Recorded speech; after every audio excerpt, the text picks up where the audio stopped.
Praise the lord. దేవునికి మహిమ కలుగునుగాక. యూట్యూబ్లో చూస్తున్న ప్రతి ఒక్కరికి ప్రభువైన యేసుక్రీస్తు నామములో చూసి ప్రతి ఒక్కరికి వందనాలు చెల్లిస్తూ ఉన్నాం.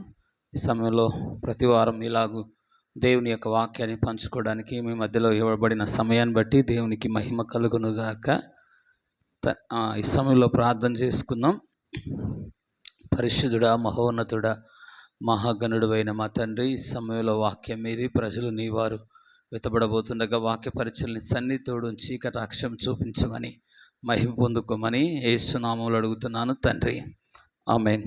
ఈ సమయంలో దేవునికి ఇష్టమైన యాగాలు, దేవునికి ఇష్టమైన ఆత్మీయ యాగాలు అనే అంశం మీద మేము యొద్దకు తీసుకొని వస్తున్నాను. పాత నిబంధన కాలంలో యాగము అనేది పాత నిబంధనలో ఉంది.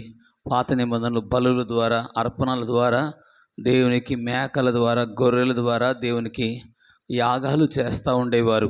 ఈ క్రొత్త నిబంధనలో చూస్తే యాగము అంటే మనకు ఇష్టమైన దానిని లేదా విలువైన దానిని దేవుని కోసం వదులుకోవడం. పాత నిబంధన కాలంలో జంతువులు బలులు అర్పించేవారు, కానీ ఇప్పుడు దేవుడు మన నుండి జంతువులు కోరుకోవట్లేడు, కానీ మన ఎదురు నుంచి ఏం కోరుకుంటుంటే సమయాన్ని, అలాగే మనం చూస్తే మనలో ఉన్న మన ఇష్టాలు కాకుండా దేవుని చిత్తాన్ని, దేవుని ఉద్దేశాలు మన పట్ల నెరవేరాలని కోరుకుంటున్నాడు.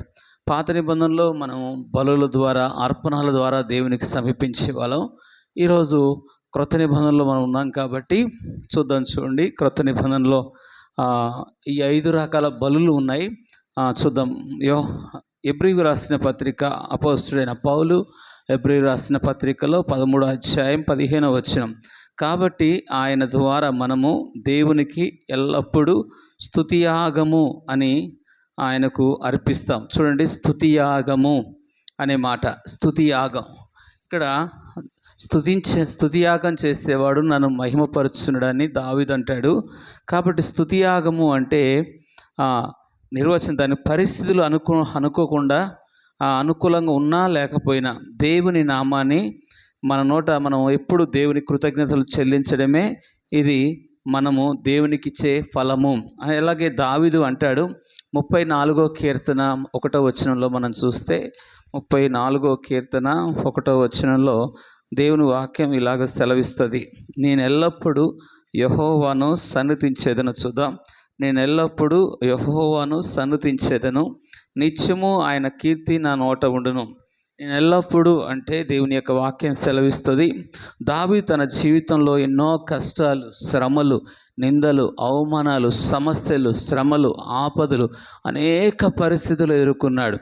అతను మామ ద్వారా కావచ్చు, ఇంటి కుమారుడు ద్వారా కావచ్చు, చుట్టూన్న శత్రు పరిస్థితులు కావచ్చు, అనేక పరిస్థితులు, అరణ్యానికి, ఎడారికి, అలాగే గుహల్లోకి పారిపోయిన సందర్భాలు దావీదు కనబడతాయి. ఎలాంటి సిచ్యువేషన్లు ఉన్నా, ఆపదలున్నా, కష్టాల్లో ఉన్నా, సమస్యల్లో ఉన్నా, ఏ సిచ్యువేషన్లో మేలు పొందుకున్నప్పుడే కాదు, ఉపకారం పొందుకున్న దావీదు అంటాడు, నా ప్రాణమా యెహోవాను సన్నుతించుము, ఆయన చేసిన ఉపకారాలు దేనిని మరవద్దంటాడు దావీదు. కాబట్టి దావీదు ఎలాగ దేవుని స్తుతించాడంటే, నేను ఎల్లప్పుడూ అంటే పరిస్థితులు ఎలాగుండని, వ్యతిరేకం ఉండని, అనుకూలం మనకు లేకపోయినప్పటికీ కూడా దావీదు దేవుని స్తుతిస్తూ వచ్చాడు. కాబట్టి మొదటి మాట మనం చూస్తున్నాము, దావీదు తన జీవితం ఎన్నో కష్టాలు, శ్రమలు అనుభవించకుండా, సౌలు తన జీవితాల్లో వచ్చిన సమస్యలన్నింటిలో కూడా దావీదు దేవుని స్తుతిస్తున్నాడు. ఎల్లప్పుడు అంటే పరిస్థితులు ఎలాగున్నా, కష్టాలు ఎలాగున్నా, ఇబ్బందులు ఎలాగున్నా, ఆపదల జీవితాల్లో కూడా దావీదు దేవుని స్తుతించినట్టుగా మనం చూడగలుగుతాం. క్రొత్త నిబంధనలో కూడా మనం చూస్తే యేసుక్రీస్తు ప్రభువారు ఆయన మరణానికి వెళుతున్న సమయం కొద్దిగా ఆ గంటల ముందు మత్తయి సువార్త 26వ అధ్యాయం 30వ వచనంలో మనం చూస్తే, అక్కడ కూడా యేసు ప్రభువారు కొద్ది గంటల్లో ఆయన శిలువ మరణానికి వెళ్తున్నాడని తెలిసి కూడా ఆ ముందు తనకి ఎదురయ్యే సమస్యలు, ఎదురయ్యే అన్ని పరిస్థితులు అన్నీ కూడా ఆయన తెలుసు. మత్తయి సువార్త 26వ అధ్యాయం 30వ వచనం. అంతటా వారు కీర్తన పాడి ఒలివ కొండకు వెళ్ళిరి. ఇక్కడ మనం చూస్తే యేసుక్రీస్తు ప్రభువారు తనకు జరగబోయే శిలువ అవమానాలు, నిందలు, శ్రమలు, అలాగే తను ఎదురైపోతున్న కొరడా దెబ్బలు, తనకు ఎదురైపోతున్న ప్రాణ త్యాగం కూడా సమస్తం ఆయనకు తెలిసినవాడు, ఆయన ఎరిగినవాడని యోహాను సువార్త 19:4 చెప్పిద్ది. తన జరగబోయే సంగతులన్నిటినీ ఎరిగినవాడు అని బైబిల్ చెప్తుంది. తనకు జరగబోయే సంగతులు, అవమానాలు తెలుసు, ఆయనకి నిందలు తెలుసు, అలాగే అబద్ధ సాక్ష్యాలు తన మీద మోయబడతాయని తెలుసు, అని మనుషులందరూ తనకు వ్యతిరేకంగా ఉంటారని తెలుసు. అయినా కూడా వారు దేవునికి పాట పాడి దేవుని స్తుతించి ఆ జరగబోయే సంగతులు ఎరిగి కూడా ప్రభువుని ఘనపరిచే వ్యక్తిగా ఉంటున్నాడు. అలాగే మనం కొత్త నిబంధనలో మనం చూస్తే పౌలు శీలలో కూడా వారి చెరసాలలో, జైలులో భయంకరమైన శ్రమల మధ్యలో రక్తం కారుతున్న గాయాలతో ఉన్నప్పుడు కూడా వారు దేవుని స్తుతించారు. వారికున్న బంధకాలు, సంఖ్యలు తెగిపోయాయి. వాక్యం వింటున్న మీ జీవితాల్లో శ్రమలు, సమస్యలు ఎలాగున్నప్పుడు కూడా మనం ఎప్పుడైతే ప్రభును స్తుతిస్తుంటామో, దావీదు నేను ఎల్లప్పుడూ ఈరోజు నీ జీవితంలో ఎదురయ్యే సమస్యలు కావచ్చు, కష్టాలు కావచ్చు, సమస్యలు కావచ్చు, కష్ట సమయాల్లో కూడా యోబు అన్నాడు, యెహోవా ఇచ్చాడు, యెహోవా తీసుకున్నాడు. యెహోవా దేవుడు పరీక్ష పెట్టాడు. ఆ పరీక్షలో సాతానుడు నువ్వు అన్నీ ఇచ్చావు కాబట్టి నేను స్తుతిస్తున్నాడు, నువ్వు అన్నీ ఇచ్చావు కాబట్టి నేను ఘనపరుస్తున్నాడు అన్నాడు. కానీ దావీదు మాత్రం అలాగే యోబు ఇచ్చినప్పుడు స్తుతించాడు, కోల్పోయినప్పుడు కూడా స్తుతించాడు. మన జీవితాల్లో కూడా ఇచ్చినప్పుడే దేవుని స్తుతించడం కాదు, కానీ ఆయన ఘనపరిచి, ఆయన ఆరాధించి, ఆయన పూజించి, ఆయన కీర్తించినట్లుగా అదే స్తుతియాగం అంటే. ఎలాంటి సిచ్యువేషన్లో కూడా ఇచ్చినప్పుడు స్తుతించాలి, కోల్పోయినప్పుడు కూడా మనం స్తుతించే వారముగా ఉండాలని యోబు దగ్గర మనం నేర్చుకుంటాం. యేసు ప్రభువారు కూడా అలాగే స్తుతించాడు. అలాగే పౌలు శీలలో కూడా అలాగే స్తుతించారు. మొదటి మాట, స్తుతియాగం అంటే పరిస్థితులు నీకు అనుకూలంగా ఉన్నా లేకపోయినా, నీకు సమస్యలు వ్యతిరేకంగా ఉన్నప్పటికీ నువ్వు ఎప్పుడైతే దేవుని స్తుతిస్తామో నీ స్తుతి నీ స్థితిని మారుస్తుంది అని దేవుని యొక్క వాక్యం సెలవిస్తుంది.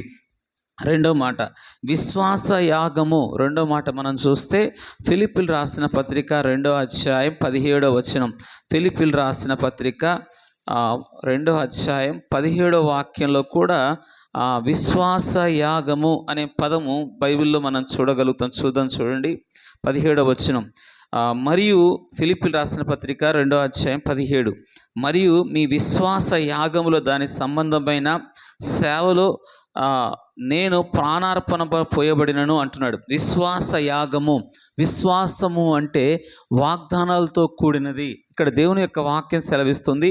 దేవుని యొక్క వాగ్దానాలు సంపూర్ణంగా నమ్మకం ఉంచి ఆయన చేయగలిగినవాడు అని దేవుని యొక్క వాక్యం సెలవిస్తుంది. కష్ట సమయాల్లో కూడా విశ్వాస యాగం అంటే అతను జైల్లో ఉన్నాడు. జైల్లో ఉన్నప్పుడు కూడా ఆయన వాగ్దానాలపై నమ్మకం ఉంచుతున్నాడు, ఆయన చెప్పిన మాటలపై నమ్మకం ఉంచుతున్నాడు. సంపూర్ణంగా నమ్మకం ఉంచి ఆయన కొరకు అత్యంత ప్రియమైన దానిని చేయుటకు ఆయన కొన్ని వదులుకున్నాడు పౌలు గారు మనం చూస్తే. కాబట్టి ఈ మొదటి మాటలో, రెండవ మాటలో మనం చూస్తే విశ్వాస యాగము దేవుని మీద పూర్తిగా సంపూర్ణంగా విశ్వాసం ఉంచటం.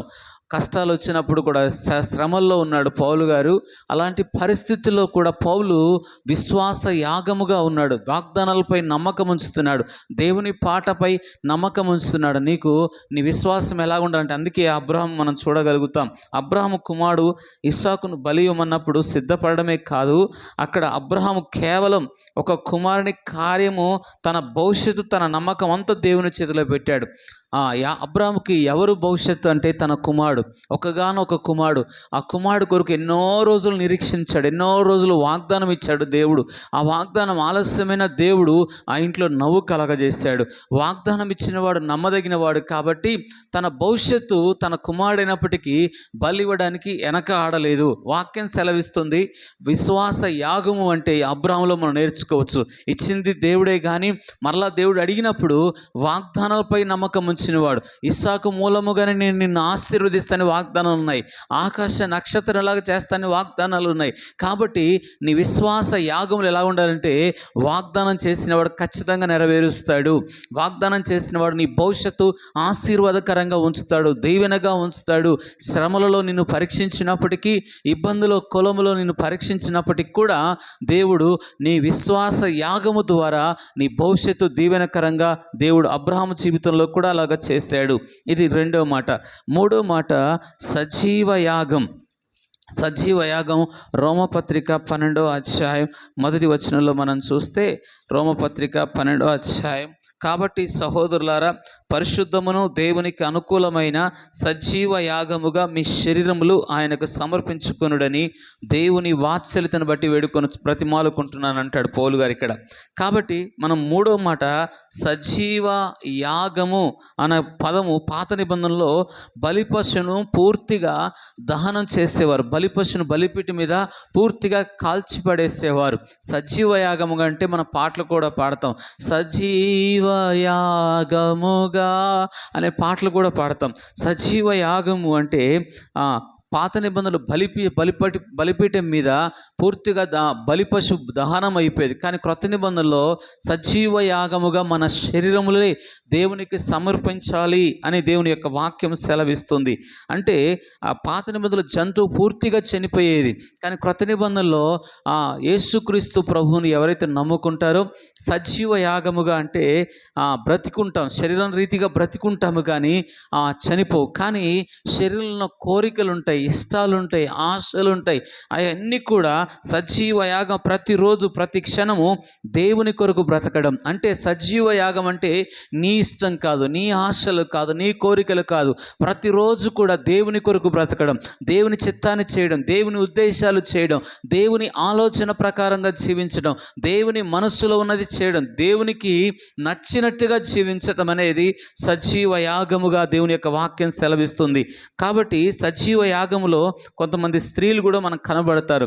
ఉదాహరణకి బైబిల్లో లూకాసు సువార్త 1:38 వచనంలో ఆమె బ్రతికిన కాలము దేవునికి పూర్తిగా అంకితం చేయబడింది. ఎవరంటే మరియా, యేసుక్రీస్తు ప్రభు యొక్క తల్లి అయిన మరియా తన జీవితంలో దేవుని ప్రణాళిక కోసమే సంపూర్ణంగా సజీవ యాగముగా సమర్పించుకుంది. ఎందుకంటే నీ మాట చొప్పున, లూకాసు సువార్త 1:38 వచనంలో నీ మాట చొప్పున జరుగునుగాక అంటది. నీ మాట చొప్పున అంటే నీ ఇష్టం జరుగునుగాక, నీ ఉద్దేశాలు జరుగునుగాక, నీవు నా పట్ల ఉన్న ప్రణాళికలు, నీవు నా పట్ల ఉన్న ఆలోచన, నీవు నా పట్ల ఉన్న ఉద్దేశాలు. ఆ రోజులో స్త్రీలకు ఎప్పుడైతే పాపం గర్భవతి అయ్యుదని తెలిసిందో ధర్మశాస్త్ర ప్రకారము ఆ రోజుల్లో చంపేవారు. కానీ మరియా పూర్తిగా దేవునికి, ఆయన ప్రణాళికకి, ఆయన ఉద్దేశానికి, ఆయన ఇష్టానికి పూర్తిగా సమర్పించుకుంది. ఆ దేవునికి సజీవ యాగముగా సమర్పించుకుంది అన్నమాట. అంటే దేవుని చిత్తమే నా పట్ల నెరవేరాలి, దేవుని ఉద్దేశమే నా పట్ల నెరవేరాలి, దేవుని ఆలోచన పూర్తిగా. ఆ రోజు ఆమెకు నిందలు వచ్చే పరిస్థితులు ఉన్నాయి, అవమానాలు, చివరికి రాళ్లతో కొట్టి చంపబడే పరిస్థితులు వచ్చినా పూర్తిగా దేవుని చిత్తానికి లొంగింది ఆ యవనస్తురాలు. ఈ రోజుల్లో చూస్తే క్రైస్తవు సంఘానికి వస్తూ, దేవుని మందిరానికి వస్తూ యవనస్తులు ఎంతోమంది చిన్న వయసులోంచి పురుషులే కానీ ఆడపిల్లలే కానీ మందిరానికి వస్తూ కూడా వారి ఇష్టాలు జీవించుకుంటున్నారు. కొందరు సాక్ష్యాలు విన్నప్పుడు వారి జీవితంలో దుఃఖం, కన్నీళ్లు, ఏడుపు చూస్తాను. వారి ఇష్టానుసారంగా జీవించారు. పెళ్లి కాకముందు ఎంతోమంది ఇష్టానుసారంగా నడుచుకునేవారు, ఎంతోమంది ఇష్టానుసారంగా జీవించి వివాహం చేసుకున్నాక దుఃఖం, ఏడుపే అనుభవిస్తున్నారు ఈ రోజుల్లో నేను చూస్తున్న కుటుంబాల్లో. కాబట్టి యవనస్తులు ఈ రోజులు ఎంతోమంది తమ ఇష్టాలు, తమ కోరికలు, తమ ఆశలు నెరవేర్చుకునే వాళ్ళు ఉన్నారు. కానీ మరియా యవన ప్రాయాలు ఉన్నప్పటికీ దేవుని ఇష్టాన్ని, దేవుని సంకల్పాన్ని, సజీవ యాగం, తన దేవుని ప్రణాళికకు, దేవుని చిత్తానికి పూర్తిగా లొంగిన ఆమె ఎవరంటే మరియమ్మ. అలాగే మనం ఇంకొకటి చూస్తే, ఇంకొక వ్యక్తి 3, మొదటిది స్తుతి యాగం, అలాగే రెండవది విశ్వాస యాగము, మూడవది సజీవ యాగము, నాలుగవది దేవునికి ఇష్టమైన యాగము అని బైబిల్ చెప్తుంది. ఫిలిప్పీలు రాసిన పత్రిక 4:18 వచనంలో ఆ వాక్యం మనం చూస్తే, ఆ లేఖనాలు మనం గమనిస్తే, సేవకుడు అపోస్తుడైన పౌలు తనకున్న అక్కర్లన్నీ, కొరతలన్నీ కూడా ఆ దినం ఫిలిప్పీ సంఘము తన అవసరాలన్నీ తీర్చింది. తనకున్న అన్నీ కూడా అవసర కొరతలన్నీ కూడా సంఘమే తీర్చింది. కాబట్టి అప్పుడు అంటాడు ఫిలిప్పీ రాసిన పత్రిక 4:18 మీరు దేవునికి ఇచ్చినట్టుగా మీరు ఉన్నారు కాబట్టి మీకు తన మహిమైశ్వర్యంలో మీ అవసరాలన్నీ తీర్చును అంటాడు. కాబట్టి ఏ యాగం అంటే అది దేవునికి ఇష్టమైన యాగము అని దేవుని యొక్క వాక్యం సెలవిస్తుంది. చివరిగా 5వది మనం చూస్తే, ఎబ్రీ రాసిన పత్రిక 13వ అధ్యాయం 16వ వచనంలో మనం చూస్తే అక్కడ ఇంకొక యాగం కూడా ఉంటుంది. ఎబ్రీ రాసిన పత్రిక 13వ అధ్యాయం 16వ వచనం, ఉపకారము ధర్మము చేయి మర్చిపోకండి. కాబట్టి అట్టి యాగములు దేవునికి ఇష్టమైనవి. ఉపకారం ధర్మం. ఉపకారం అంటే విధవరాలను, అనాథలను, దిక్కులేని వారిని, మా సంఘంలో విధవరాలు వస్తూ ఉండేవాళ్ళు. వారికి ఆ విధవరాలకు కావాల్సిన అవసర అక్కర్లు కూడా అప్పుడప్పుడు నేను ఇస్తూ ఉండేవాడిని. అలాగే మన క్రిస్మస్ టైంలో చాలామంది రోడ్డు మీద అడుక్కునే వాళ్ళకి, ఆహారం లేని వారికి అలాగే శాలువలు కూడా మేము ఇచ్చాం మందిరపరంగా. కాబట్టి నేను చెప్పవలసిన మాట, ఉపకార యాగము అంటే అలాగే బీదలను, అనాథలను, దిక్కులేని వారిని, అలాగ సంఘం, దేవుని పిల్లలు వారి అవసరాలు తీర్చే బాధ్యత దేవుని సంఘం మీద ఉంది.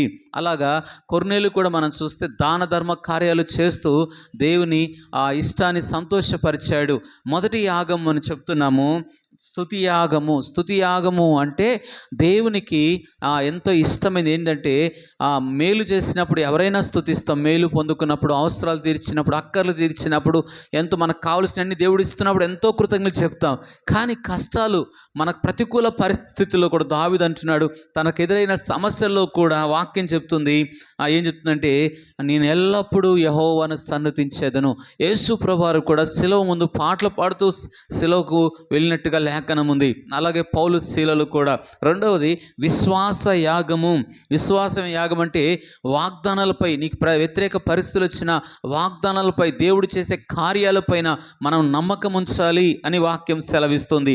అబ్రాహాము తన భవిష్యత్తులో జరగబోయే సంగతుల పైన కాకుండా, తన భవిష్యత్తు తన కుమారుడైనప్పటికీ కూడా పూర్తిగా దేవుడు నా కుమారుడు నాకు ఇస్తాడని ఆదికాండం 22వ అధ్యాయం ఆ వచనాల్లో 4-5 వచనాల్లో మనం చూడగలుగుతాం. అది విశ్వాస యాగం. మూడవది సజీవ యాగం. పాత నిబంధనలో బలిపీఠం మీద అర్పించేవాళ్ళు. కొత్త నిబంధనలో విశ్వాసులు, సేవకులు పూర్తిగా సజీవ యాగం అంటే వారి సొంత ఆలోచన, సొంత ఇష్టాలు కాకుండా, సొంత కోరికలు కాకుండా దేవుని చిత్తానికి, దేవుని ఉద్దేశాలకు లోబడడం, ఇది సజీవ యాగం. చివరిగా దేవుని సొమ్ము దేవునికి ఇవ్వడం దేవునికి ఇష్టమైన. అలాగే ఉపకారం, బీదలను, అనాథలను, దిక్కులేని వారిని కూడా చేర్చుకోవడం దేవునికి ఇష్టమైన యాగాలని దేవుని యొక్క వాక్యం సెలవిస్తుంది. దేవుడి కొద్ది మాటలు దీవించునుగాక. ఆమేన్. ప్రార్థన చేసుకుందాం. పరిశుద్ధుడైన తండ్రి, విత్తబడిన వాక్యాన్ని ప్రజల హృదయాలు నాటి యూట్యూబ్లో చూసిన ప్రతి ఒక్కరికి నీ కృప చూపమని యేసు నామములో అడుగుతున్నాను తండ్రి.